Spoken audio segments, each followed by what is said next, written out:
বন্ধুরা, কেমন আছেন সবাই? আশা করি ভালোই আছেন। আমরা এখানে ঘুরতে আসছি। এমন ভাগ্যটা খারাপ, মোবাইলের রিচার্জটাও শেষ হয়ে গেল।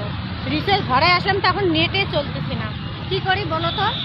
এই যে আমার বান্ধবীটা সেই ভিডিও বানায় তাল দিছে, ওকে বলি আমার একটা ভিডিও বানায় আমার মোবাইলে পাঠায় দেয়। ও নিজেরটা নিয়ে ব্যস্ত। বলো তো কি করি? এই যে পারক,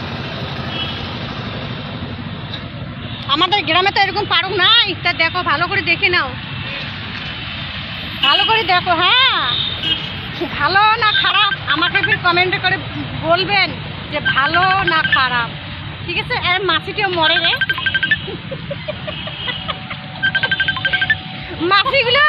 মাছিগুলো মুখের মধ্যে পড়ে। দেখো তো কি কাণ্ড কীর্তিগুলো। এই যে আমার বান্ধবীটা গেল, দেখো মোবাইল নিয়েই ব্যস্ত, একটা ফোনও ঢুকছে। হ্যাঁ, কি করা যাবে বলো তো? কি গরম, থাকা যায় না। আজকে ছুটি করছি তো মোবাইলে রিচার্জ শেষে হয়ে গেছে। দেখো কি সুন্দর সুন্দর পারক বাড়ি। এই যে এটা কাছারি মোড়, বড় থানার মাঝখান দিয়ে আমরা যাই কাজে। এই যে দেখো কাছারি।